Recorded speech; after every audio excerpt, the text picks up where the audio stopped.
नरेंद्र मोदी सरकार के 11 वर्ष सफलतापूर्वक पूर्ण होने के उपलक्ष्य में प्रेस वार्ता के माध्यम से 11 वर्ष के कार्यकाल की मुख्यमंत्री डॉक्टर मोहन यादव ने गिनाई सरकार की उपलब्धियां। इस मौके पर भाजपा प्रदेश अध्यक्ष वीडी शर्मा, भोपाल विधायक आलोक शर्मा, भगवान दास सबनानी, मीडिया प्रमुख आशीष अग्रवाल मौजूद रहे। आशीष जी और हमारे जिले के सम्मानीय अध्यक्ष जयती जी और इस अवसर पर उपस्थित सभी पत्रकार मित्रों, आज ये पत्रकार वार्ता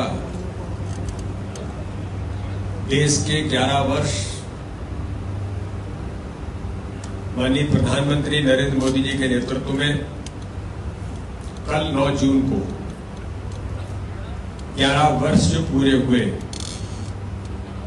ये विकसित भारत के अमृत काल का समय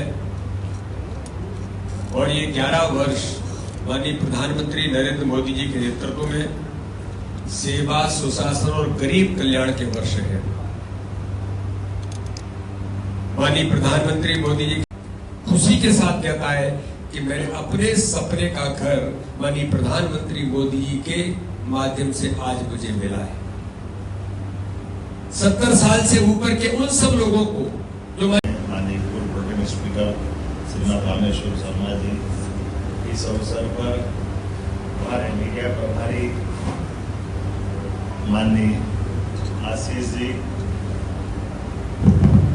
आशीष अग्रवाल जी और आप सब माननीय रविंद्र जयती जी, केवल कुछ चीजें अगर अपन देखेंगे तो ये हमारे बदलते दौर का एकदम से अपने सबके सामने, ज्यादा पुरानी बात करें अगर तो वो तो ध्यान में आएगा ही सही। आंकड़े के अंदर देखें 1947 की अगर बात करते हैं तो आप आजकल तो ChatGPT से या गूगल से देख लें कि भारत की अर्थव्यवस्था 1947 में भारत पूरे दुनिया के देशों में कौन से नंबर पे था, तो भारत 15वें नंबर पे था 1947। लेकिन जब मोदी जी ने सत्ता संभाली, उसके पूर्व माननीय अटल बिहारी वाजपेयी जी को भी स्मरणवन करें तो लोकतंत्र की खूबसूरती है। सरकार चलाना ये अलग कठिन परिस्थिति थी, लेकिन उसके बाद भी उन्हें सरकार चलाई और उस सरकार में भी जो निर्णय किए ये हमारी भाजपा की कार्य करने की पद्धति बताती है कि हम इतने लंबे चौड़े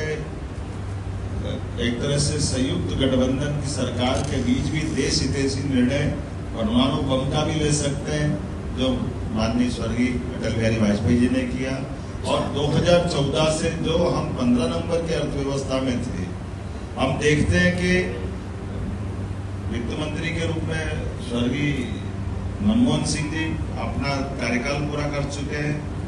नरसिम्हा राव जी की सरकार के बाद में वो स्वयं प्रधानमंत्री रह गए। लेकिन स्वयं प्रधानमंत्री रहने के बाद भी वो देश की वित्तीय व्यवस्था में किस स्थिति में हमको छोड़ के जाते हैं। तो 11 नंबर के अर्थव्यवस्था से अब हम स्टार्ट हो रहे हैं और 11 नंबर के अर्थव्यवस्था में जो माननीय मोदी जी के बहुत सारे उल्लेखनीय कामों में एक सबसे बड़ा काम है कि हमेशा नेतृत्व करने वाला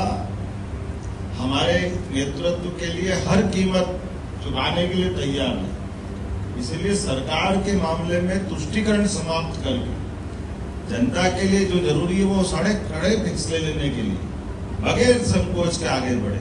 कितने प्रकार के फैसले उन्होंने लिए। अब हम एक के बाद एक लाइन से देखें, अगर चाहे